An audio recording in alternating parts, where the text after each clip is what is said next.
আমি আমার পিতা আদি পিতা ইব্রাহিমের দোয়ার ফসল। আমার পিতা আমার জন্য দোয়া করেছিলেন। সাইয়েদনা ইব্রাহিম আলাইহিস সালামের দুই সন্তান ছিল, ইসহাক এবং ইসমাঈল আলাইহিস সালাম। রিপিট, আমি আবার বলি, একদিকে ইসহাক আরেকদিকে ইসমাঈল। আমার সাথে সাথে বলেন, একদিকে আরেকদিকে দুই সন্তান।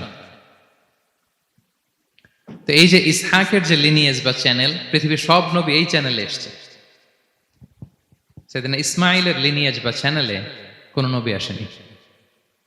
হাজার হাজার নবী, শত শত নবী সাইয়েদনা ইব্রাহিম আলাইহিস সালামের পরে যারাই এসেছে সবাই ইসহাকের চ্যানেলে এসছে। ইসমাইল ইসলামের চ্যানেলে কোনো নবী নেই।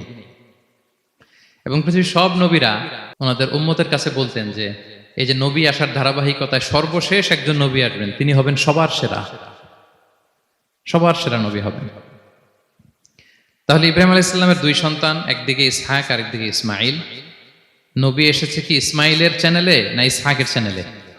ইসহাকের চ্যানেলে। হাজার হাজার prophet came to this channel, এই চ্যানেলে এসেছে। এবং তারা সবাই বলতো সর্বশেষ যিনি আসবে তিনি হবেন সবার সেরা। ফলে এই জেনারেশনগুলোতে তাদের মধ্যে একটা বদ্ধমূল ধারণা হয়ে গিয়েছিল যে সর্বশেষ নবীটা যে আসবে উনিও এই চ্যানেলেই আসবে। যে তারা দেখতে পাচ্ছেন হিস্ট্রিক্যালি এই চ্যানেলে, ইসমাইলের চ্যানেলে কোনো নবী নাই, নবী ছাড়া একটা চ্যানেল। সব নবী আসছে ইসহাক আলাইহিস সালামের চ্যানেলে। ফলে তাদের একটা ধারণা ছিল সর্বশেষ সর্বসেরা যে নবী উনিও আসবেন এদিক দিয়ে। কিন্তু আল্লাহ তাআলা তাদের ধারণাকে নস্যাৎ করে দিয়ে সর্বশেষ নবীকে ইসহাকের চ্যানেলে পাঠান নাই।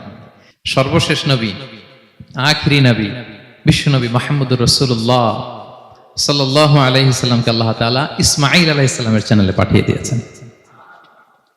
দেখছেন, চেঞ্জিং দ্য লিডারশিপ ফ্রম বনি ইসরাইল টু বনি ইসমাঈল। সাইয়েদনা ইব্রাহিম আলাইহিস সালামের ছেলের নাম ইসহাক, ইসহাকের ছেলের নাম ইয়াকুব। ইয়াকুব আলাইহিস সালামের একটা উপাধি হচ্ছে ইসরাইল। ইসরাইল মানে হচ্ছে আব্দুল্লাহ, মানে আল্লাহর বান্দা।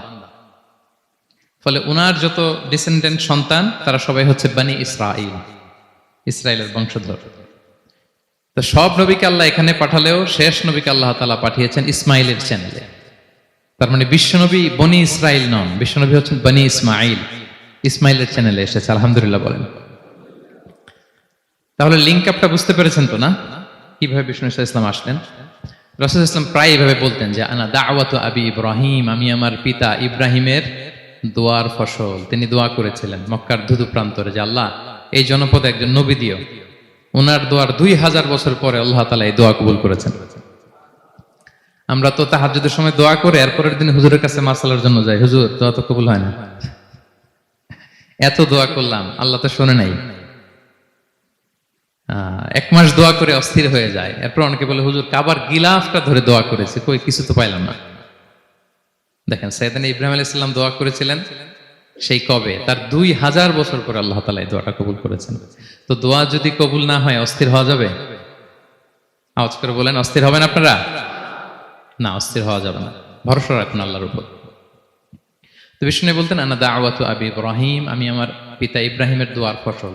আবার বলতেন বিশারাতু আখি ঈসা, আমি আমার ভাই ঈসার সুসংবাদের ফসল। মানে রাসূল সাল্লাল্লাহু আলাইহি ওয়াসাল্লামের ইমিডিয়েট আগের যে নবী ঈসা আলাইহিস সালাম, উনি এসেই বলে দিয়েছিলেন যে ইয়াতি মিন বাদি ইসমুহু আহমদ, আমার পরে এক নবী আসবে তার নাম হবে আহমদ। তাহলে দেখেন বিশ্ব নবী যে আসতেছে এটা অ্যানাউন্সমেন্টের জন্য আল্লাহ একজন নবী পাঠিয়ে দিয়েছে। He is coming. বিশ্ব নবীর স্ট্যাটাস বুঝতে পারছেন? হি ইজ কামিং, উনি আসতেছেন, এটা বলার জন্য আল্লাহ একজন নবী পাঠিয়ে দিয়েছেন, জিসাস ক্রাইস্টকে, ঈসা আলাইহিস সালামকে পাঠিয়েছেন। তো রাসূল সাল্লাল্লাহু আলাইহি ওয়াসাল্লাম বলতেন বিশারাতু ঈসা, আমি ঈসার সুসংবাদের ফসল। আবার বলতেন ওয়া রুইয়া উম্মি আমিনা, আমি আমার মা আমিনার স্বপ্নের ফসল। রাসূল সাল্লাল্লাহু আলাইহি ওয়াসাল্লামের মা আমিনা যখন কনসিভ করেছেন রাসূল সাল্লাল্লাহু আলাইহি ওয়াসাল্লামকে পেটে, তিনি মাঝে মাঝে স্বপ্নে দেখতেন যে ওনার পেট থেকে একটা আলো বের হয়ে পারস্য সিরিয়ার প্রাসাদগুলোর মধ্যে ঝলকানি দিচ্ছে। নূর আদাআত মিনহু কুসুর আশ-শাম, শাম দেশের প্রাসাদগুলোকে আলোর ঝলকানি দিচ্ছে। এটা হচ্ছে একটা আলামত যে বিষ্ণু ঈসা ইসলামের শিক্ষা, ওনার ডমিনেশন গোটা বিশ্বব্যাপী ছড়িয়ে যাবে। সুবহানাল্লাহি বিহামদিহি। তাহলে আমরা হিস্ট্রিটাকে কানেক্ট করে নিলাম। বিষ্ণু বলতেন, আমি আমার পিতা ইব্রাহিমের দোয়ার ফসল, ঈসা আলাইহিস সালামের সুসংবাদের ফসল, আমার মা আমেনার স্বপ্নের ফসল। এবার সামনের দিকে যাই, কি কি স্বতন্ত্র বৈশিষ্ট্য দিয়ে আল্লাহ তাআলা বিষ্ণু ইসলামকে পৃথিবীতে পাঠিয়েছেন। প্রিয় ভাইরা, কোরআনে অনেক নবীর কথা আল্লাহ তাআলা বলেছেন এবং বিভিন্ন সময়ে বিভিন্ন নবীদেরকে আল্লাহ তাআলা নাম ধরে ডাক দিয়েছেন। কি ধরে? যেমন আদম আলাইহিস সালামকে আল্লাহ নাম ধরে ডাক দিয়েছেন, ইয়া আদম, এই আদম, ইয়া আদম উসকুন আনতা ওয়া যাওজুকাল জান্নাহ, হে আদম তুমি আর তোমার বউ জান্নাতে থাকো, হে আদম, এই আদম, ডাক দিয়েছেন না? কথা বুঝতেছেন? আচ্ছা, মূসা আলাইহিস সালামকে আল্লাহ নাম ধরে ডেকেছেন, ওমা তিলকা বিয়ামিনিকা ইয়া মূসা, এই মূসা হাতে কি, নাম ধরে ডেকেছেন। ইব্রাহিম আলাইহিস সালামকে আল্লাহ নাম ধরে ডেকেছেন, ওয়া নাদাইনাহু আইয়া ইব্রাহিম, হে ইব্রাহিম বলে আমি তোমাকে ডাকলাম। বিষ্ণু ইসলামকে আল্লাহ তাআলা এত মর্যাদা দিয়েছেন, কোরআনের কোথাও অন্য নবীদের মতো আল্লাহ তাআলা বিষ্ণু নবীর নাম ধরে ডাকেন নাই। যখনই ডেকেছেন বলেছেন ইয়া আইয়ুহান নবী, হে সম্মানিত নবী। যখনই অ্যাড্রেস করেছেন বলেছেন ইয়া আইয়ুহার রাসূল, হে সম্মানিত রাসূল। সুবহানাল্লাহ বলেন। 4 জায়গায় বিষ্ণু ইসলামের নাম এসেছে কোরআনে মুহাম্মদ নামে, আর এক জায়গায় আহমদ। এই 4 জায়গায় মোহাম্মদ যে উল্লেখিত হয়েছে, একটি জায়গায়ও নাম ধরে ডাকেন নাই, বরং ওনার রিসালাত, ওনার নবুয়তের বর্ণনা দিয়েছেন। যেমন মুহাম্মাদুর রাসূলুল্লাহ সাল্লাল্লাহু আলাইহি ওয়াসাল্লাম, মুহাম্মদ হচ্ছেন আল্লাহর রাসূল, এটা একটা কোরআনের আয়াত। এখানে নাম ধরে ডাকছে? মুহাম্মদ হচ্ছেন আল্লাহর রাসূল, এখানে কি নাম ধরে ডাকা হয়েছে? না। ওমা মুহাম্মাদুন ইল্লা রাসূল ক্বাদ খালাত মিন ক্বাবলিহির রুসুল, মুহাম্মদ রাসূল ছাড়া কেউ নন, তার আগে এরকম অনেক রাসূল পৃথিবী থেকে চলে গিয়েছে। এই আয়াতে নাম ধরে ডাকছে? না। 4 বার মুহাম্মদ শব্দটা কোরআনে উল্লেখিত হয়েছে, একবারও নাম ধরে ডাকে নাই। সুবহানাল্লাহ পড়েন। আর একবার উল্লেখিত হয়েছে আহমদ, যেটা ঈসা আলাইহিস সালামের ভাষায় ইয়াতি মিন বাদি ইসমুহু আহমদ, আমার পরে এক নবী আসবে, তার নাম হবে আহমদ।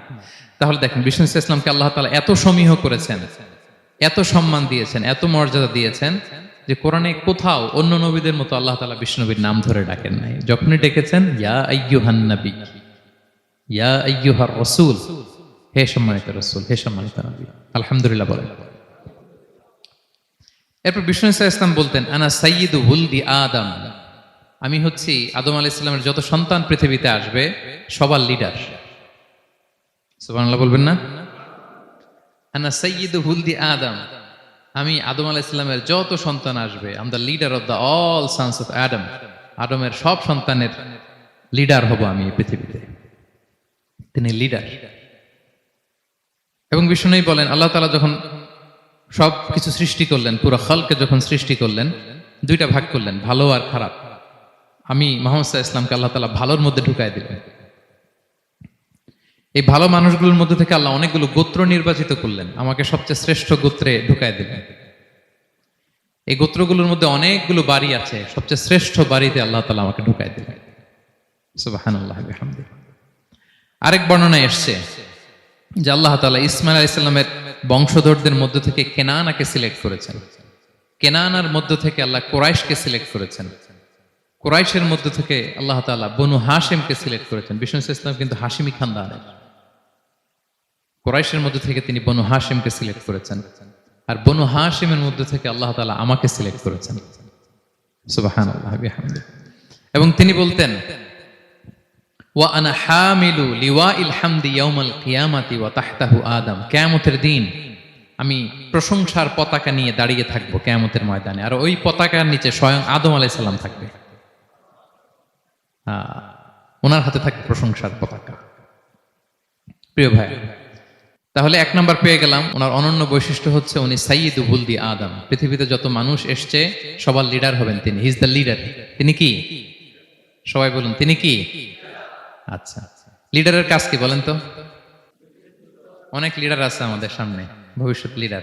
মাশাআল্লাহ, তাবারাকাল্লাহ। Leader is someone who knows the way, shows the way and goes the way. নেতা হচ্ছে সে জানে কোন রাস্তায় সে চলবে এবং সে অন্যকে রাস্তা দেখাতে পারে এবং সবাইকে নিয়ে ওই রাস্তায় চলে। He is the leader. আচ্ছা, লিডার যদি কথা বলতে না পারে, এটা লিডার? এ নেতা? এটা কি? সে লিডার হতে পারবে না। নেতাকে বক্তব্য করতে জানতে হয়, স্পষ্ট ভাষায় কথা বলতে জানতে হয়, ঠিক কিনা বলেন? আমরা যদি দেখি যে রাসূল সাল্লাল্লাহু আলাইহি ওয়াসাল্লামের এই কোয়ালিটি ছিল কিনা, বক্তব্য দেওয়ার পারঙ্গমতা ছিল কিনা ওনার।